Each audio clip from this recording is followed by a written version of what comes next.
That's your call. I don't want to. We're trying not to split people up, but it's kind of hard because we're starting to run out of spots. Thank you.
Proceeds go to two great organizations.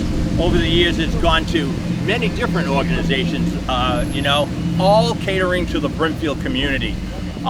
This show here, and for the past 2 years, it goes to Hitchcock Free Academy, a great organization here in the Brimfield area. They put on all kinds of great programs. They have classes.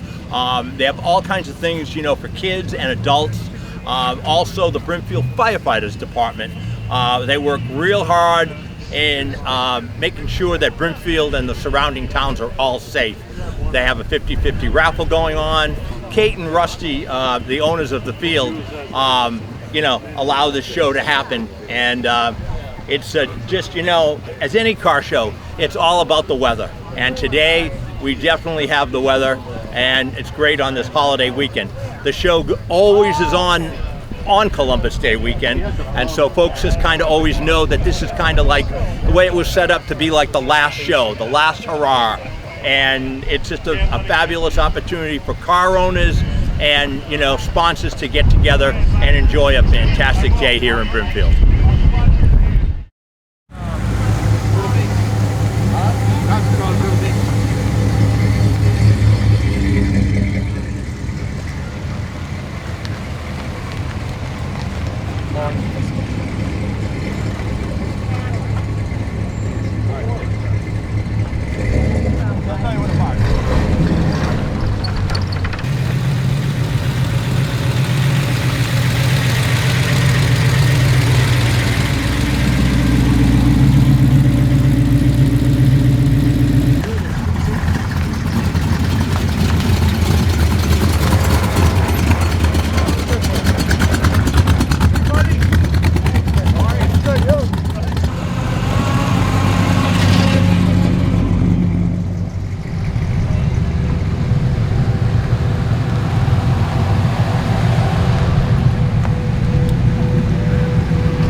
What is it?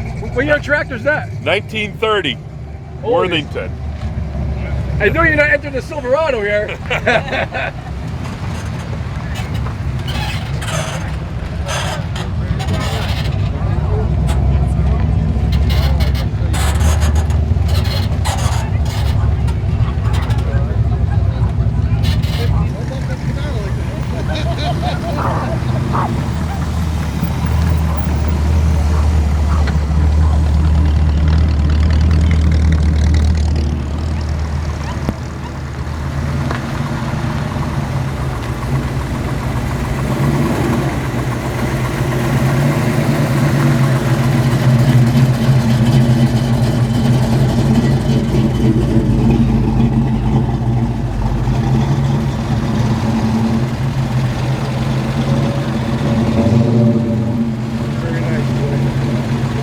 I love cars with the visors.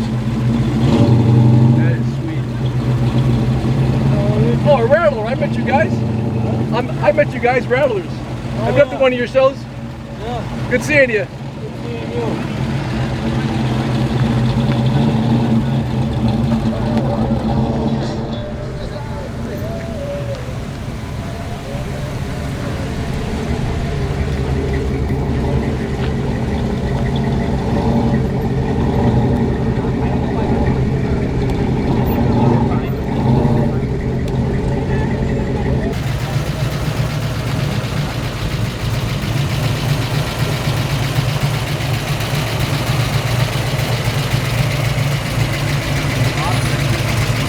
That's the car you want right there.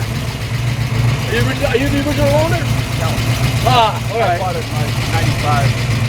I've had it 30 years. Sweet. I haven't seen many with the 429 rear mirror. That's very nice. They only made 1,830. They only made 1,836 of them. That's why. Not a lot of them.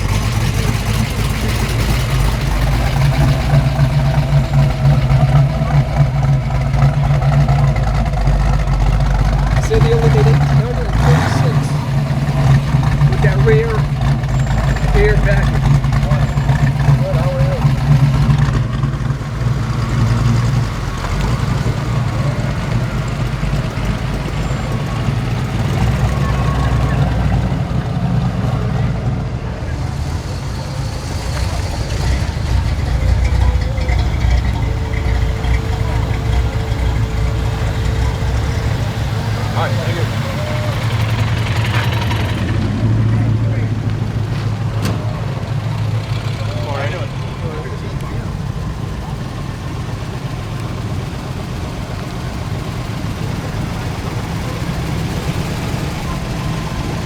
Morning.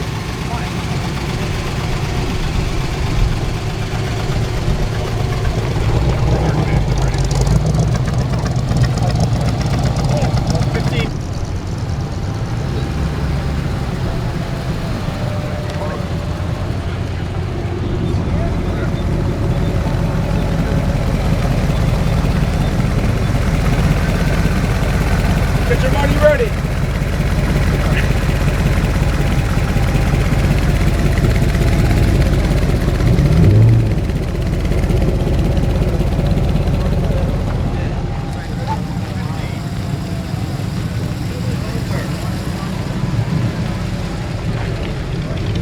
$15.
How many inch lift you got in that?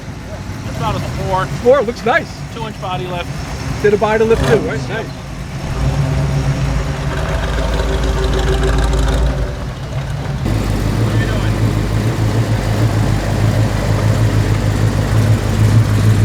How you doing? $15. There you go.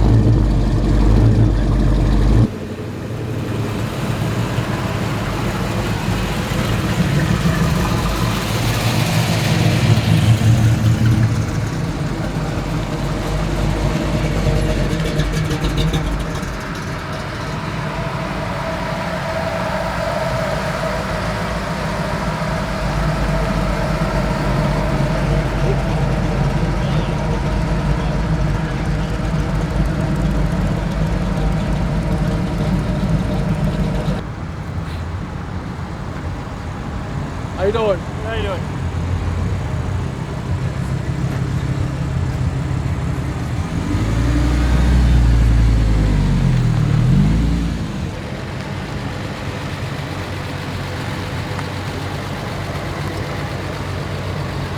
How you doing? I always love these Good. cars. Thank you. They're fun to drive on the highway even today.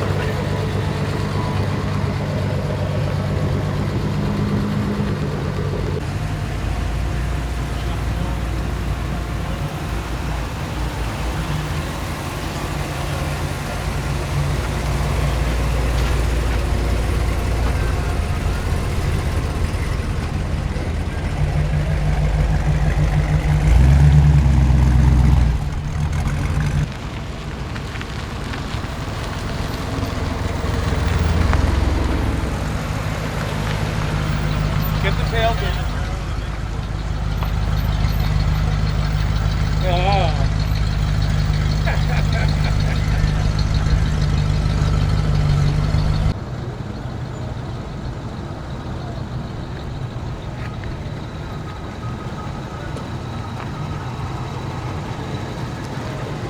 Beautiful day for a show. And for convertible top. Hey, I think the top 5 pick for New England for foliage, right? Yeah. Can't beat it. I think between this weekend, next weekend's gonna be, I think, our Hot peak. Rod Hootenanny. That's right. It's coming up next weekend. That's the best show, brother. We'll be there.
test ride later on. I'm just gonna put it over here, man, if that's all right. I'm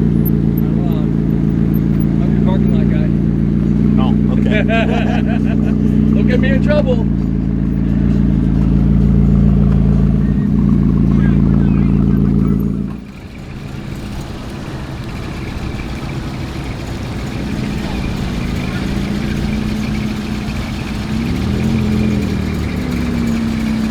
Tell you what, beautiful, beautiful condition. Thank you. A little dusty out there. Yeah. Unfortunately, it'll go away eventually.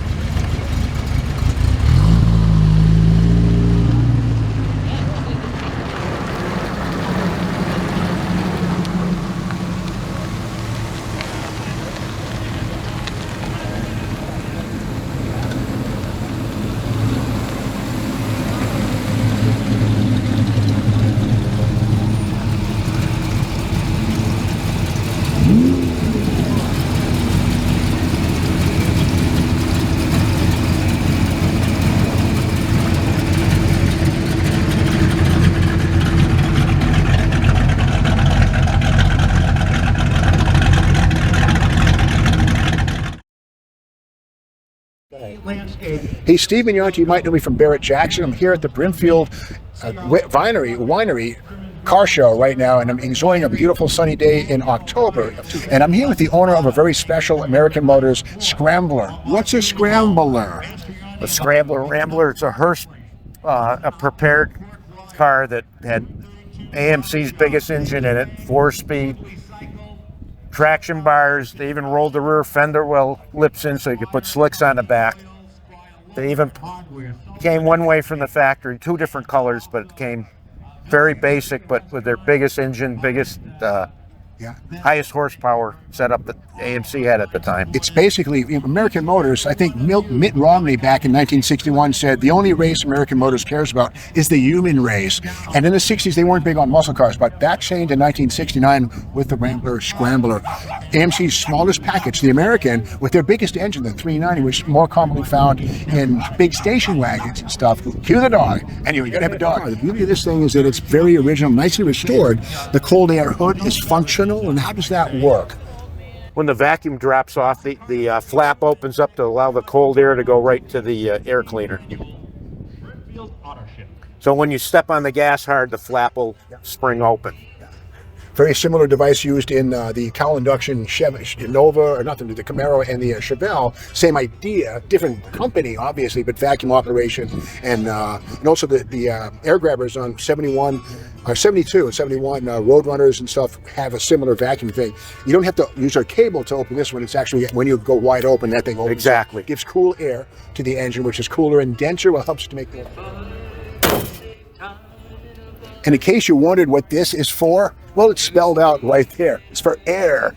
And where does the air go? Right through the arrow. The graphics on these things was wonderful. Now, speaking of graphics, this one is an A paint scheme car, meaning it has red, white, and blue. The B paint scheme cars are a little bit different. Same mechanical package. But tell me more about the B paint scheme. This is an A scheme? This is an A scheme. The B schemes were pretty much all white without the decals on the hood, and they had maybe red and blue stripes low on the rocker panels. And I think there's one example of one of those on the cover of Hemmings Muscle Machines. We'll pull it off the dashboard, the squeak around you. And here it is right here. It's just the B paint scheme. And I love Hemmings Muscle Machines, great magazine, but there's the B paint scheme right there. It's a little more subtle versus the A paint scheme we see there. So A and B, same basic car, 390, 4-speed, always a 4-speed, no automatics, traction lock, 354 rear axle, traction bars from the factory. And one thing that's kind of cool on these is also the headrests are red, white, and blue to reinforce the American Motors scheme and theme. And here's the window sticker to this car right here. The price on this car new is $3,085. It's probably worth, it is worth multiples of that today. It's beautifully restored. These cars are very, I should say, a reproduction. Popular at BARRETT-JACKSON. We see these across the block at least once or twice in auction. And again, now inside this, the Rambler Scrambler, very austere. You know, it's an American Motors product after all. A bench seat.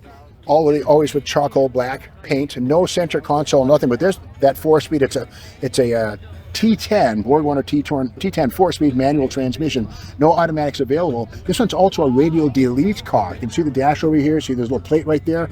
That Argent plate, that's where the radio would have gone if you wanted to order that. But this one is all go, no show. Great example, no air conditioning, no power seats, no windows, very austere car. Again, the Rambler American was a very inexpensive car, but you add the Scrambler package and you're looking at something that's closer to $3,300 or $3,085. There we have it right there. So just a nice example. It's nice, this one's been properly restored, red line tires on it right here, and the paint scheme comes all the way to the back, and on the right hand side, Hurst, the people who make 4-speed shifters, also were subcontracted to finish the construction on these by American Motors. So the Hurst logo is absolutely intentional and correct to the Scrambler. Great example. At auction, if this rolled in the auction block in this condition, give me some numbers on it. Well, I could. It's as nice as this one is, I could see $50,000 to $60,000 without too much trouble. And for an AMC product, that's the top of the pile. You know, the only thing as cool as this would be the AMX, the 2-seat AMXs. There's one behind you over there, and that's a similar car. But again, the Scrambler was basically a less is more package, courtesy of American Motors. I think 1,500 of these were made. They weren't very popular, but they were certainly, they made their mark in history.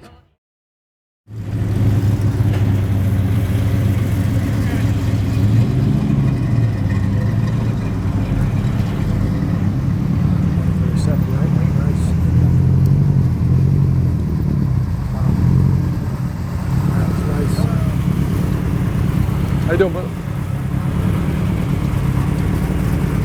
That's one of those lightweights, right? No. No? No. Okay. Just a two-door sedan. What is it? Just a two-door sedan. It Okay. is lighter, but it's not a factory car.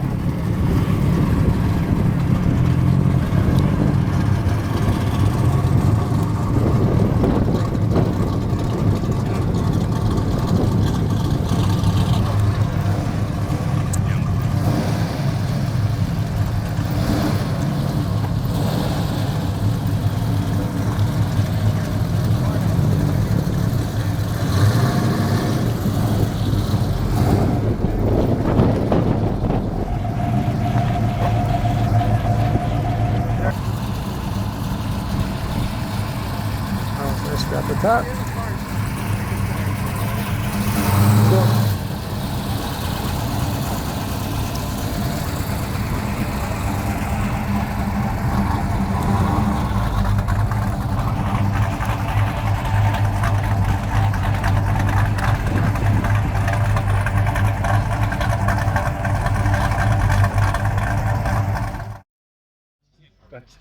We're wandering from row to row, and something that caught my eye is this 1981 Pontiac Firebird Trans Am. Now, if you know your Trans Ams, you'll know that from 1980 through 81, they all have a shaker hood. This one's weird. It doesn't say 455 or 6.6. It says 5.0 liter. What is that? That's a Chevy 305 small block, which was the base engine in Trans Am as insurance companies were cracking down on performance cars. And this puppy right here is not functional. The irony is that these things help to sell a lot of Trans Ams, but they don't do anything for cold air induction. They've come onto the back over here. We'll see that the back of these things is molded shut. So what do? They sell Trans Ams. Right here, this thing, on the Super Duty cars up till 1973, these actually did function, and before that, these were functional. But this is just a block off, and again, it does nothing but help to sell the heck out of Trans Ams. Some people call this the Screaming Chicken.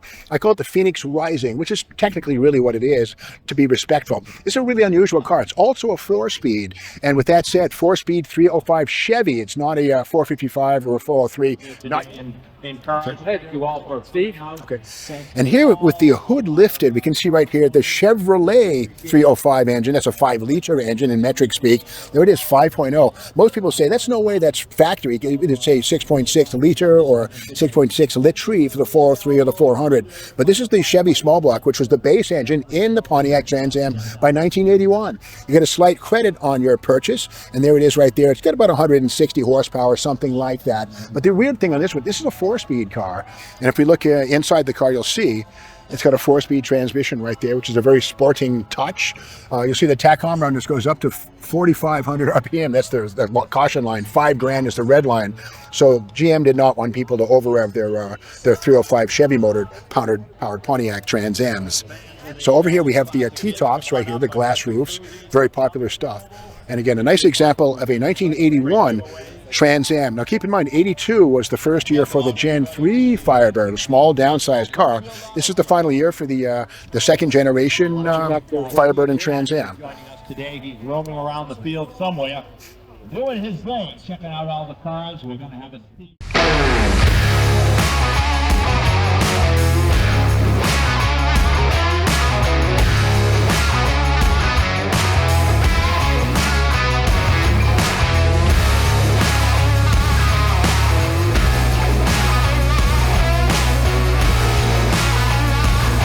What is it? LT4. Alright, at least the money out. A Chevy and a Ford. You take a loan out for that or what? Yeah. A Chevy and a Ford.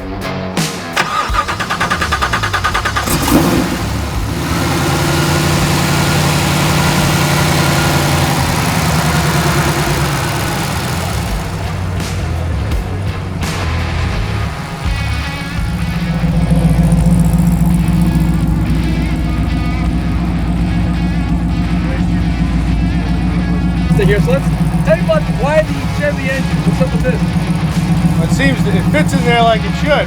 They put a Coyote in there a lot wider, so. What was it before? Well, originally?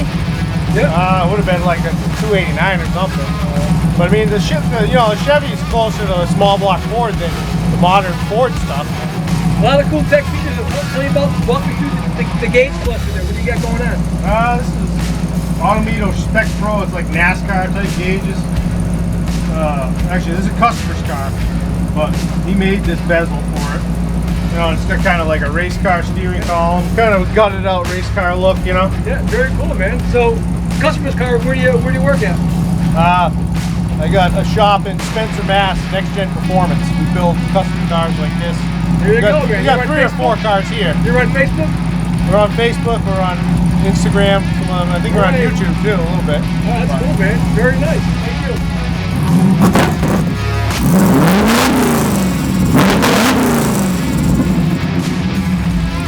Customer will be happy.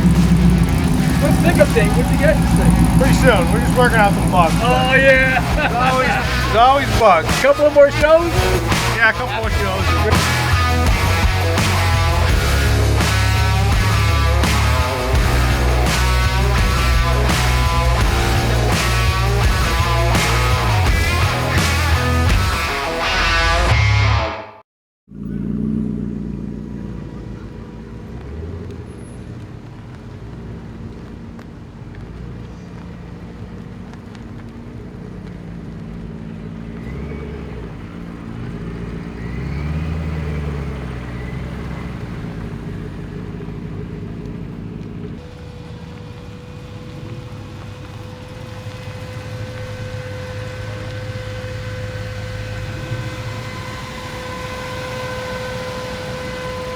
Like at the Rumble at the Park.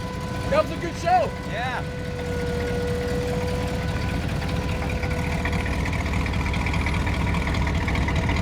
I think he's everywhere.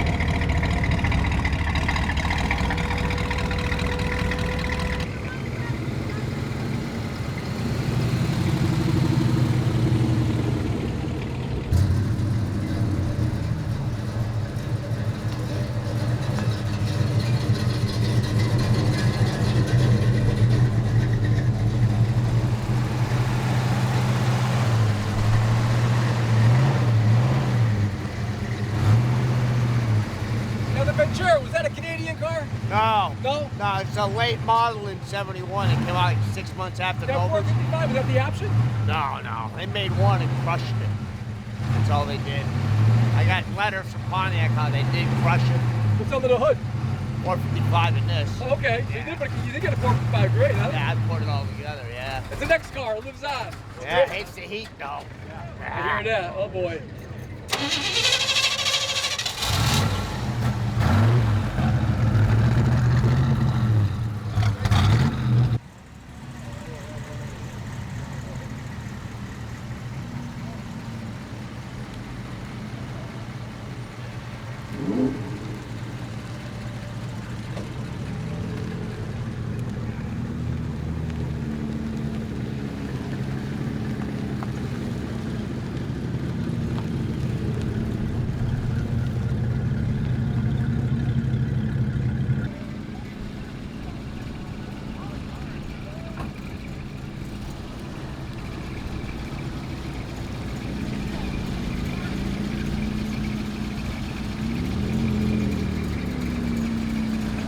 what? Beautiful, beautiful condition. Thank you.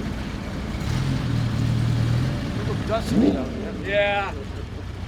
Unfortunately, it'll go away.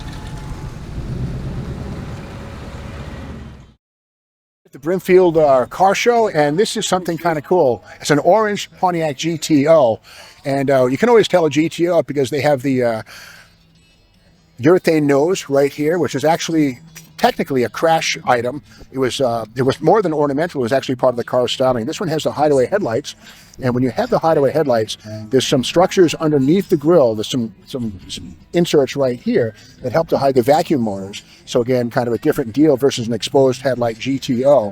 And this one is perhaps a Judge. Yes, it shows to be a Judge. Now the engine is still a Pontiac. Not sure if it's a 455 or 400. Has Edelbrock aluminum heads. Nothing wrong with that. They're lighter. They flow better than the iron Pontiac heads. An Edelbrock Performer intake, an Edelbrock 4-barrel carburetor, and it's not a Ram Air car because these are painted, and so those could be functional if you had the Ram Air 4 or 3 engine. This is a standard it's a standard closed hood GTO 1969, but a great example, pretty car, and disc brakes up front, the Rally 2 wheels, and this one is an automatic transmission car with bucket seats, and a great example of the breed.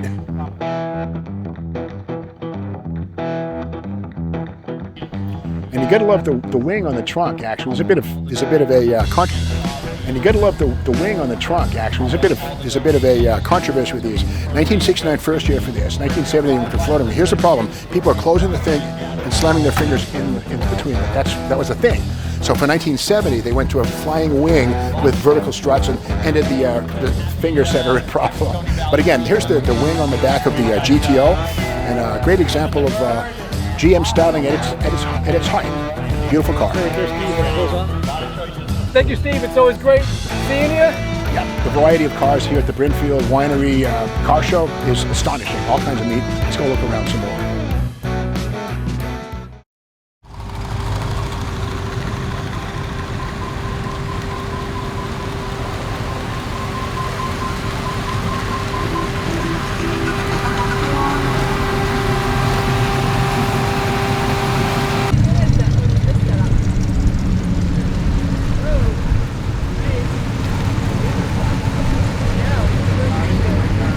You all have seatbelts?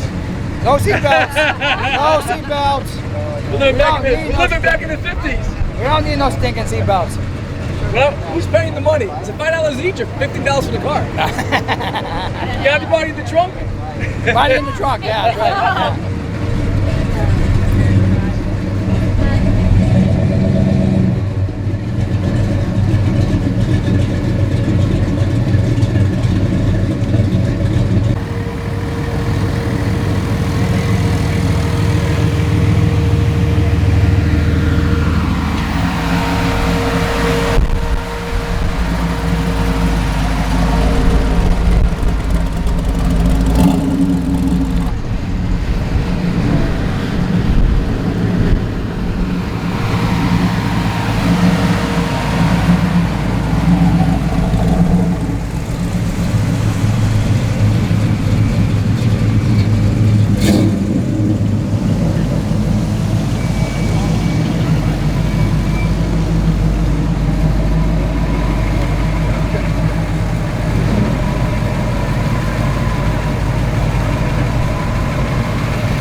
great day for convertible top today, huh? Driving through good old New England for the foliage, huh? Yeah, that's correct. The car kind of blends in with the colors too, you know? Depending on which way you look at it, turns a little bit of different colors. Yeah. Have a good one. Hi, how are you? Good. How are you?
Sorry. All right.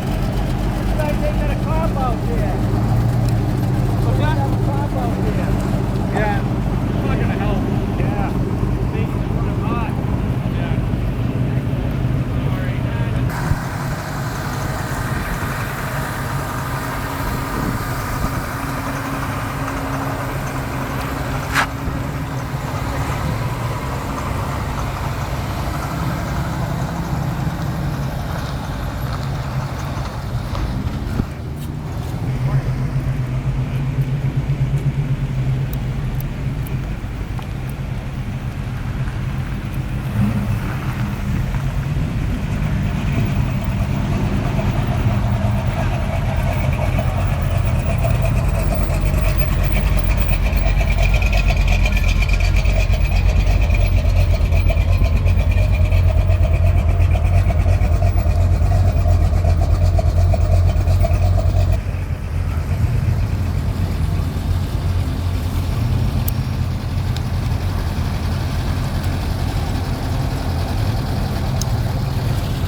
How you doing there?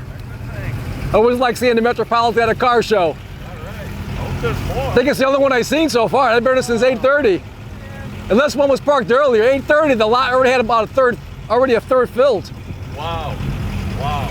Enjoy your day.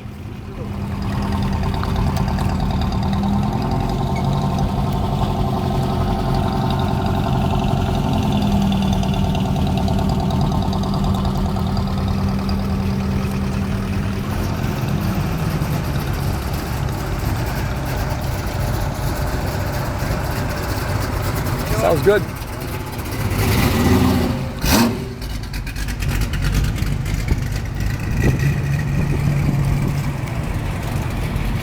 How you doing?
may be the oldest vet here yet, I think. Oh, all right. You're going to be the winner.